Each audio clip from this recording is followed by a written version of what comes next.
Hello everyone, good morning and welcome back to Juve9's at Juve9 Facebook live training sessions. और आज हम बात करने वाले हैं again one of such curious topic by the people, क्योंकि उन्हें बहुत इंटरेस्ट होता था इस बारे में जानने के लिए। तो there is a topic with this today with me and हम उसके बारे में आज बात करेंगे। But before then that I would like to share something about myself. This is Anu Narang and I'm from BTech Biotechnology and MBA in Pharmaceutical Industries. I belongs to Rohtak. और मुझे यहाँ पर because of being medical background, because of being biotech background, I am working as a trainer in the juvenile family. काफ़ी curious रहते हैं ना लोग मेरे एजुकेशन को लेके। बहुत सारे सवाल होते हैं लोगों के मन में कि ये ट्रेनर तो हैं, इनका क्या बैकग्राउंड है, ये क्या करती हैं, एक्चुअल में इनका क्या रोल है, एक्चुअल में इनकी क्या रिस्पॉन्सिबिलिटीज़ है।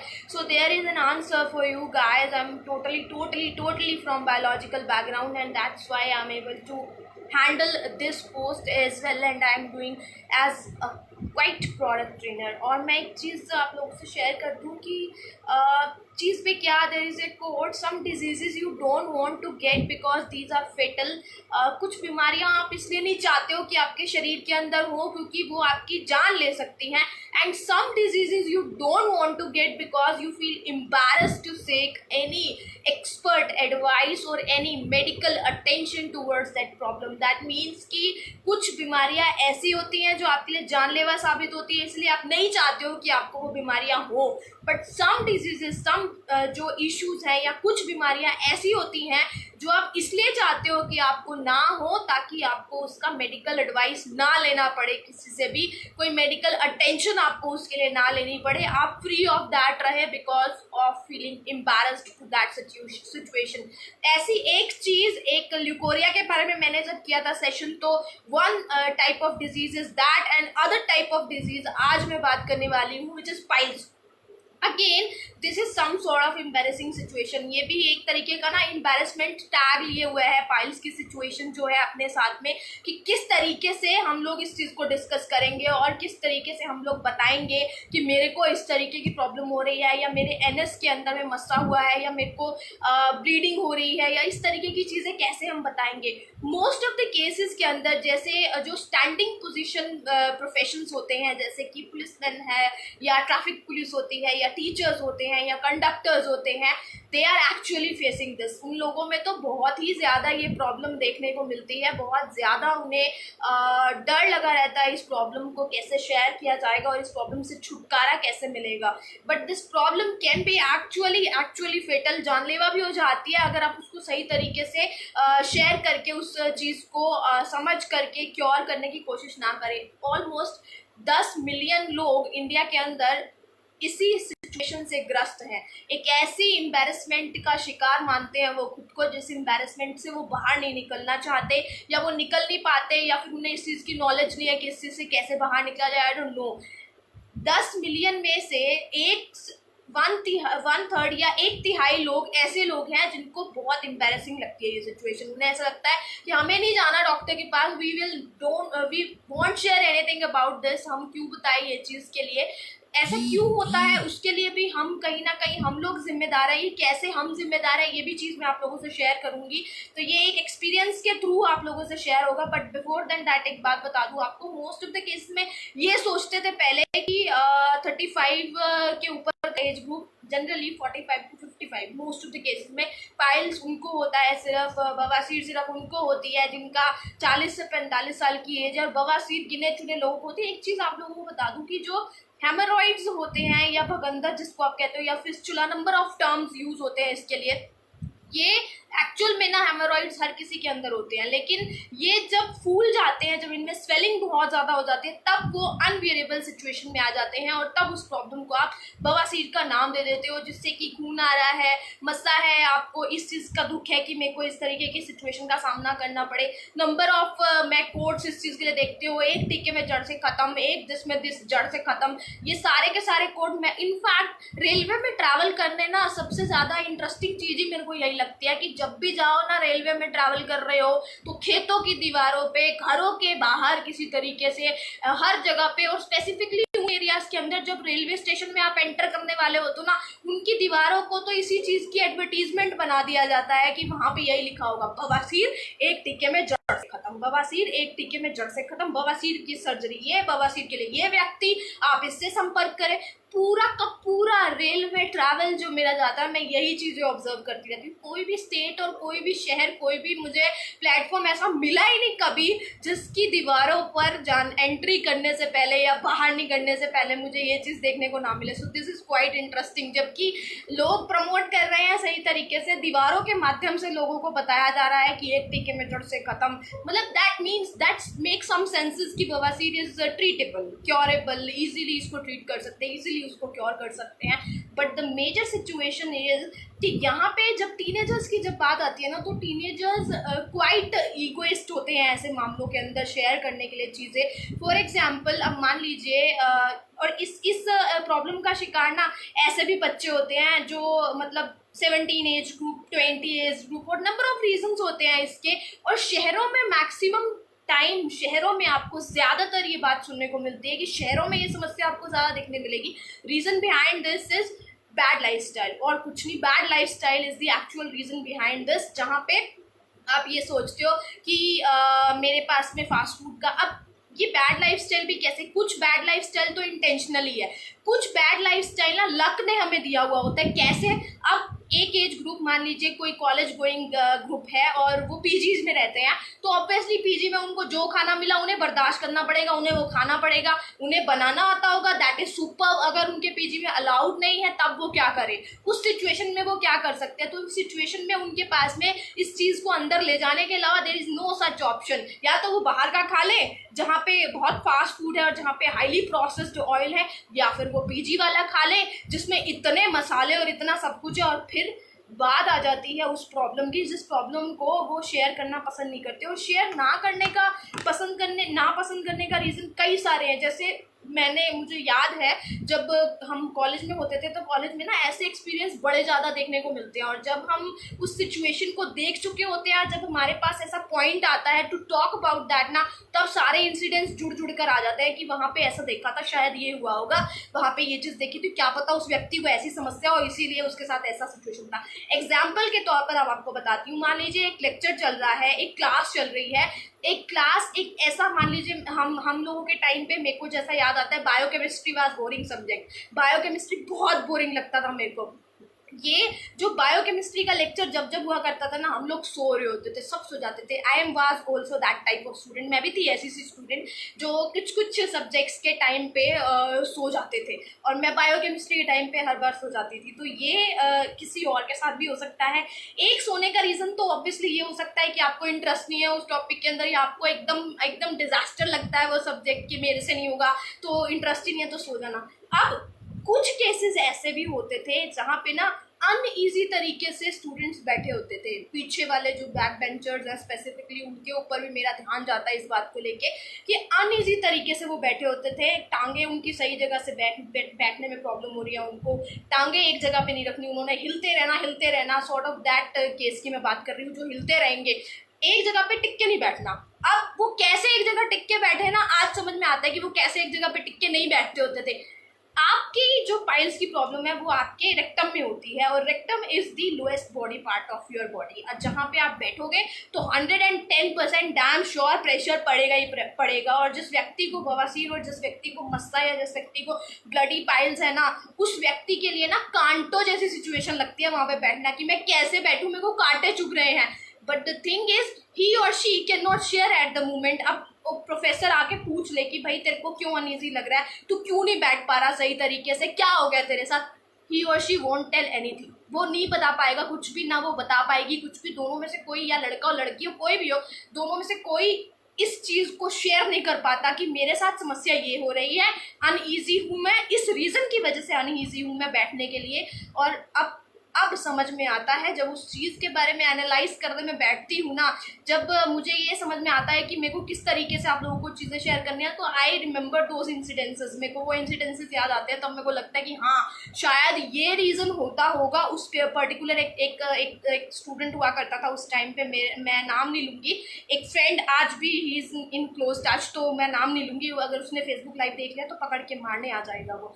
तो उस टाइम पे जब वो अनईजी रहा करता था, तो आज उसका रीज़न समझ में आता है। और आज जब being in health care sector, जब उससे बात करने की मैंने कोशिश की, तो हुई एक्चुअली सेड यस कि रीज़न पाइल्स ही था। रीजंस यही थे कि मैं इस वजह से नहीं बैठ पाता था। अनु, पर तू किसी और को शेयर ना करना ये बात कि मुझे इस तरीके की समस्या है। अब ये चीज़ कैसे जनरेट हुई कि तू किसी और को शेयर मत करना कि मेरे को इस तरीके की समस्या है। मैं बताती हूँ आपको। 5 से 6 फ्रेंड्स के ग्रुप ने मान लीजिए एक प्लान बनाया कि चलो घूमने चलते हैं, मूवीज देखने चलते हैं, या लोनावला ट्रिप पे चलते हैं, या शिमला ट्रिप पे, whatever wherever they want to go और whatever they want to do, वो एक प्लान बनाते हैं। प्लान बनाने के बाद में उसमें से एक व्यक्ति या एक फीमेल या एक मेल ऐसा ज़रूर निकल के आ जाएगा जब वो कहेगा कि मेरे को नहीं जाना यार। जो हमेशा प्लान का ना, जिसे कहते हैं सत्यानाश मारता है, इस तरीके का ज़रूर निकल के आता है कोई व्यक्ति कि मेरे को नहीं जाना है, मैं लंबा ट्रैवल नहीं कर सकता और मेरे को वॉमिटिंग्स होती है, मैं नहीं जाऊँगा, मेरे को क्यों लेके जाना चाहते हो, तुम लोग चले जाओ, मैं क्या करूँगा जाके। तो एक्चुअल में ये भी तो रीज़न हो सकता है कि शायद वो इसीलिए नहीं जाना चाहता हो। बेचारे से जब बैठा ही नहीं जाएगा तो वो कैसे ट्रैवल करेगा इतना लंबा? उसको कांटे चुभ रहे होंगे, नीचे से सुइयाँ चुभ रही होंगी अंदर से, तो वो कैसे इतना लंबा ट्रैवल करेगा? तो इट मेक्स सेंसेस। अगर आपको ऐसा कुछ मिले केस, तो आप ज़रूर जानने की कोशिश करिएगा, बात करने की कोशिश करिएगा। अब जो फीलिंग आती है, वो फीलिंग कहाँ से जनरेट होती है मैं बताती हूँ। जो ये बात आती है ना कि किसी और को शेयर मत करना, the reason behind this is कि अब एक व्यक्ति, अगर मान लीजिए एक उस दोस्त ने अगर उस ग्रुप को बताया कि मेरे को पाइल्स का प्रॉब्लम है या मुझे बवासीर का, भगंदर का प्रॉब्लम हो रहा है, इसीलिए मैं तुम्हारे साथ नहीं जाना चाहता, तो आप क्या करेंगे? वो ग्रुप क्या करता है, जनरली टेंडेंसी ये होती है कि उसको पूछना ही बंद कर देंगे कि भाई तूने कहीं चलना है कि तू नहीं कहीं चलना। और भगवान की दया से 2 महीने में, 3 महीने में अगर वो कम्प्लीटली क्योर हो जाए, वो कम्प्लीटली ठीक हो जाए, तब भी उसको पूछा नहीं जाएगा ये सोच करके कि तेरे को बवासीर का इशू था। जब तूने ट्रैवल करना ही नहीं तो हम तुझे पूछे ही क्या? होगा क्या? वो व्यक्ति, वो मेल, वो फीमेल जनरली अंदर अंदर अंदर अंदर घुटता रहता है, यही सोच करके कि शायद उसने उसको ना बताना हो, उसको नहीं बताना हो। अब अगर उनको बता दिया तो उसको ये चीज़ का सामना करना पड़ रहा है, नहीं बताता तो उसकी हेल्थ का इशू था, वो ट्रैवल नहीं कर सकती या कर सकता, तब वो क्या करे? सिचुएशन चाहे कैसी भी हो, प्लान चाहे आप कोई भी बना रहे हो, आपको ये जानना बहुत ज़रूरी है कि कहीं आपके उस व्यक्ति से बात करिए डायरेक्टली जो ऐसा करता हो। अगर आपके सामने ऐसे कोई केसेस आते हैं तो you can directly have a word, और डायरेक्टली इस चीज़ को, जब ये ट्रीटेबल है, इजीली क्योरेबल है, तो इस चीज़ को क्यों नहीं ठीक किया जाए। सो ये एक फैक्टर था जो मेरी ऑब्जर्वेशन मुझे लगी और मैंने इसलिए आपको उसे शेयर की। अब बवासीर 2 टाइप्स की जनरली होती है, जो कि ड्राई, जैसे आप मस्से वाली नॉर्मल एक बवासीर मानते हो, और दूसरी चीज़ होती है ब्लडी बवासीर, जिसमें क्या होता है कि आपकी अंदर की साइड पर मस्सा होता है या अंदर की साइड पे इन्फ्लेमेशन होती है जिसमें से ब्लड आ रहा होता है। तो 2 तरीके के डिफरेंट सिचुएशन होते हैं। अब सोचिए ये कि जिस व्यक्ति को ब्लडी बवासीर है वो तो कतई ट्रैवल नहीं करेगा, वो तो बिल्कुल ही मना कर देगा कि मैं जाऊँगा ही नहीं। और या वो लड़की जिसको इस तरीके का इशू है वो बिल्कुल ही मना कर देगी कि मैं जाऊँगी ही नहीं। तो या एक चीज़ यही आ जाएगी दिमाग में कि शायद इसके पीरियड्स चल रहे होंगे इसलिए मना कर देगी। मगर पीरियड्स के अलावा भी अगर उसको इस सिचुएशन का सामना करना पड़ रहा है तो ये जो चीज़ है, इस चीज़ को वो शेयर कैसे करे? सो वहाँ पे एक एनवायरनमेंट की नीड है जहाँ पे हमें करना है ऐसा काम। और यही डरजुग 9 का फिनोमेना है जो मुझे बहुत अच्छा लगता है कि हम लोग यही कोशिश करते हैं कि उन प्रॉब्लम्स का सल्यूशन आप लोगों तक पहुँचाएं जिन प्रॉब्लम्स को आप ये सोचते हो कि सोसाइटी में शेयर नहीं करना, सोसाइटी में बताना नहीं। अब टॉयलेट सीट पर बैठकर अगर उस व्यक्ति को इतनी अजीब फीलिंग हो रही है, उस व्यक्ति के लिए इतना मुश्किल हो गया है कि टॉयलेट सीट पर जाने से भी उसे डर लग रहा है एक्चुअल में, which is most important part of life. अगर आप एक्सक्रीशन नहीं करते हैं तो ऑब्वियसली आप बीमार हैं, आपके स्टूल्स नॉर्मल नहीं है तो आप बीमार हैं। ये सारी की सारी चीज़ें जो देखने को मिलती हैं सोशल सर्कल के अंदर, जब ऐसी चीज़ें आती है तो इसको एक तरीके से ना एम्बैरसिंग क्राइटेरिया बना दिया जाता है उस व्यक्ति के लिए, which is again very wrong. हमें ऐसा नहीं करना है, हमें इस चीज़ को ठीक करना है, हमें व्यक्ति से बात करनी होगी अगर ऐसा कोई केस निकल कर आता है। So there can be a girl और अ मेल और बॉय विद यू जो ऐसा प्लान डिजास्टर करता हो, प्लान खराब करता हो, या फिर कुछ ऐसे हेजिटेशन या शर्माते हो बातें करने, तो उन लोगों से भी ये चीज़ ज़रूर शेयर करनी चाहिए। अब generally most of the cases के अंदर जो पाइल्स होती है, अगर तो आप उसको शुरुआत में, जैसे जब आपको लगे कि ब्लड आ रहा है या शुरुआत में आपको लगे कि कुछ मसा टाइप हुआ है आपको, तो शुरुआत में ही जब आप उसको कोशिश करते हैं ठीक करने, तो there is only one pathy या वन चिकित्सा विधि जो इस चीज़ के लिए कम्प्लीटली सही है, विच इज़ आयुर्वेदिक। आयुर्वेदिक एक सही तरीके की कैटेगरी है बवासीर के लिए। उस थॉट को क्यों लिखा जाता है दीवारों पे, एक टीके में जड़ से खत्म, मुझे आज तक उसका लॉजिक नहीं समझ में आया, बट एक्चुअली में मेरे को ये समझ में आता है कि इस फिनोमिना से वो ये प्रमोट करते हो शायद कि this is curable, this is treatable.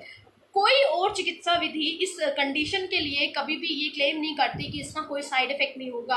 और मोस्ट ऑफ द केसेस के अंदर जब सर्जरी केसेस आते हैं, तो सर्जरी करने के बावजूद भी कई बार ये दोबारा भी हो जाती है, दोबारा से भी ऐसे इश्यूज हो जाते हैं। तो जब ये सारी चीज़ें दोबारा होने की भी पॉसिबिलिटी दूसरी तरीकों की चिकित्साओं विधि से है, तो क्यों ना हम उसी विधि को अपनाएं और उसी सेफ विधि को इनफैक्ट अपनाएं जिस सेफ विधि से हमें कोई नुकसान ना हो। जब ऑब्वियसली जब बहुत ज़्यादा एक क्रिटिकल कंडीशन आ जाती है, जब बहुत एक्सट्रीम बढ़ गया हो, जनरली क्या होता है, थोड़ी बहुत होम रेमेडी करने की जो कोशिश करते हैं हम, होम रेमेडी में भी कई बार ये कंट्रोल हो जाता है। जैसे कुछ हर्ब्स जो होती है हमारे पास जनरली हमारे घर के अंदर होती है, जैसे आंवला है या फिर ब्लैक पेपर है, ये सारी चीज़ें जो होती हैं हमारे घर के अंदर भी होती हैं। बट जब आपको लगे कि इससे भी आपको कोई फायदा नहीं पहुंच रहा, 1 to 2 टाइम्स आप इसको सोचिए, लेकिन third time if it is going on like this, तीसरी बार भी अगर यही चीज जा रही है, तो then you need to get it treated. आपको एक दवाई की ज़रूरत है, आपको स्टूल्स को नॉर्मल करने की ज़रूरत है,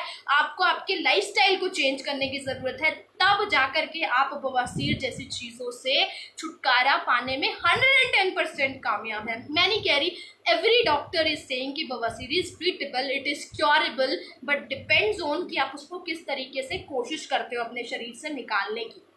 तो आयुर्वेदा के फिनोमिना पर ही सेजेस एंड सीड्स की कंप्लीट कैटेगरी है हमारी, और उस सेजेस एंड सीड्स की कैटेगरी का एक प्रोडक्ट है विच इज पाइलोटैब।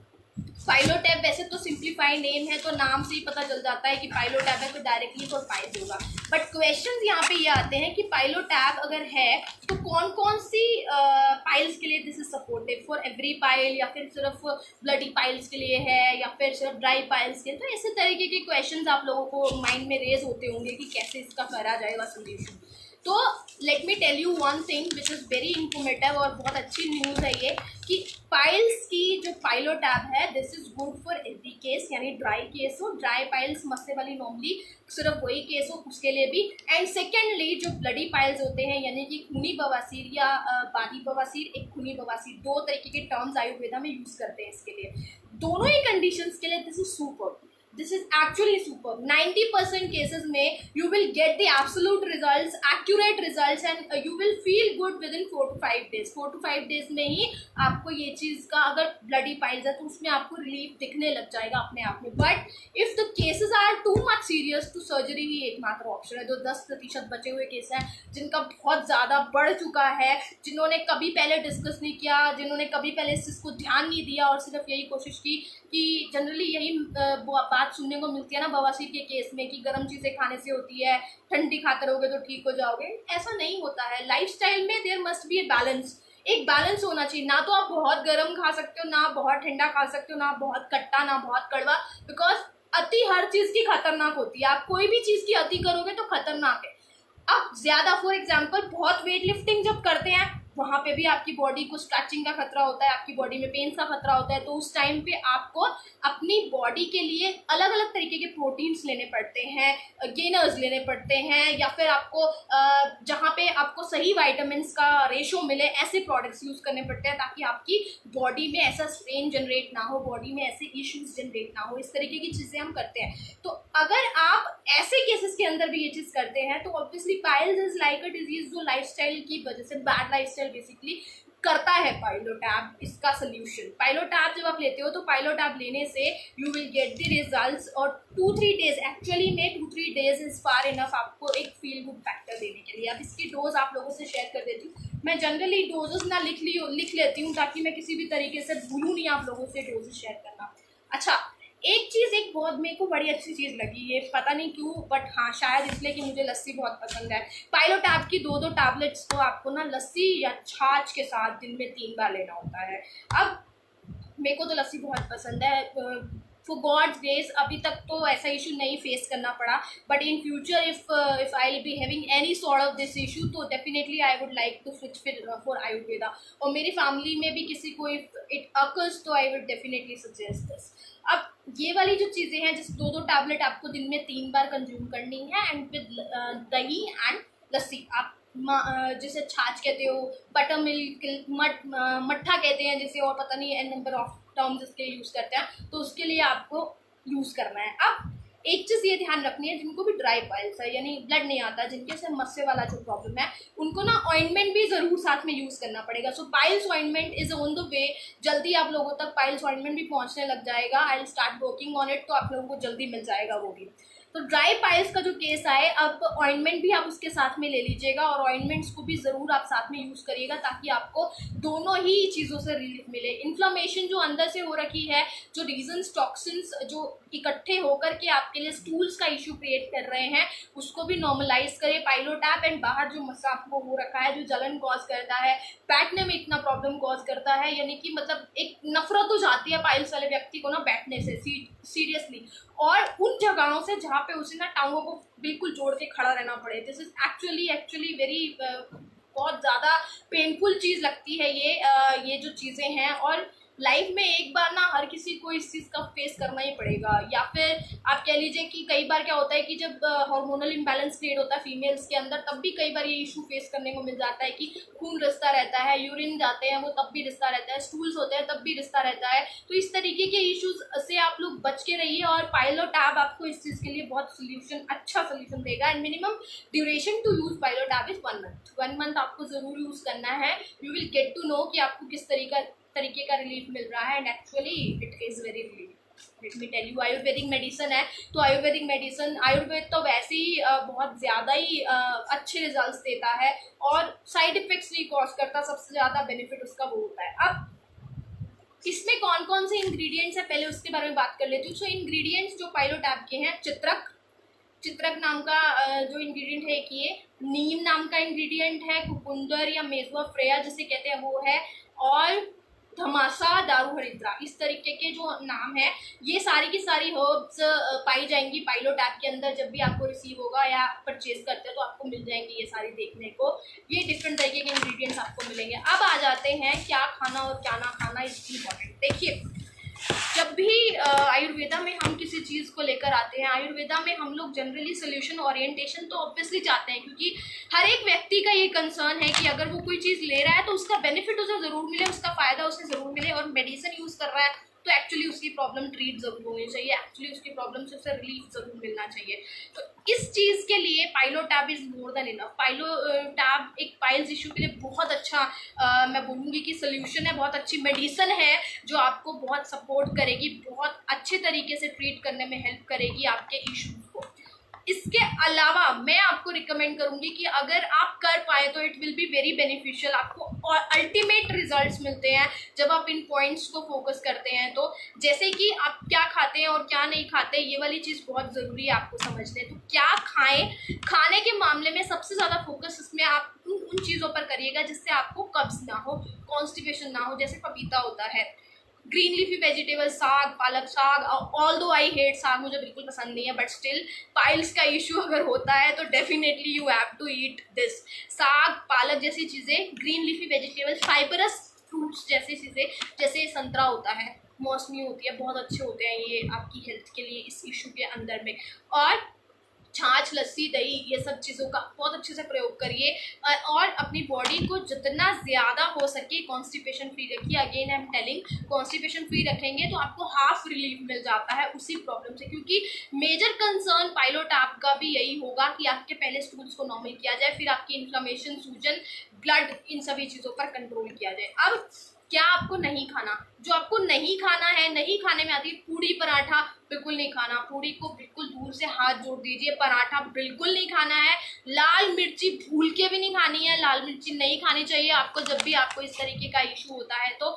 और आपको क्या क्या नहीं खाना है, बेसन एंड मैदा, ऑब्वियसली बेसन एंड मैदा भी आपको नहीं कंज्यूम करना है अगर आपको पाइल्स का इशू है तो दीज आर सम थिंग्स जहाँ पे आपको ध्यान रखने की जरूरत है कि क्या आप खाओ क्या आप नहीं खाओ, इन सभी चीज़ों का फोकस करिए।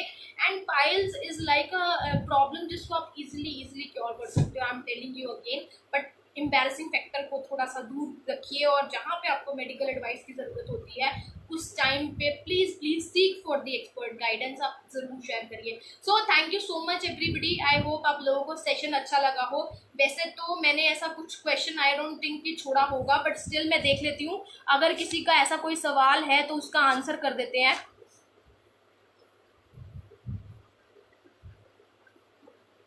Okay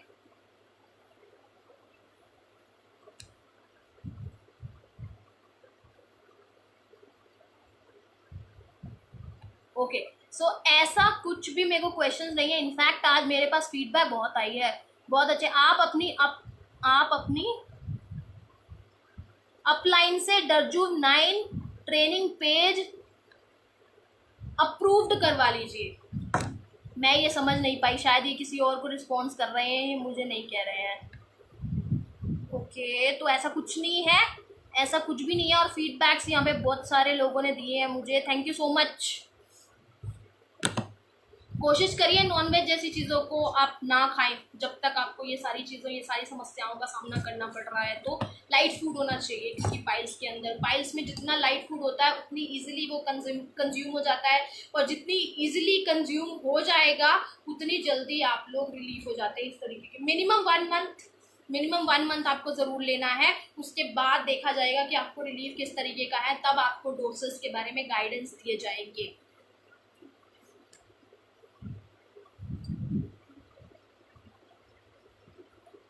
okay so thank you so much everybody, and I hope आप लोगों को सेशन अच्छा लगा हो। और सिर्फ प्रोडक्ट की नहीं, फीडबैक आप अलग अलग चीज़ों की दे सकते हो। किसी प्रोडक्ट क्वालिटी के बारे में आपको बोलना हो तो भी आप मुझे इन्फॉर्मेशन दे सकते हो। पैकेजिंग की कोई इन्फॉर्मेशन आपको शेयर करनी हो, कोई भी तरीके का फीडबैक आपको देना हो तो आप मुझे फीडबैक ज़रूर दे सकते हैं।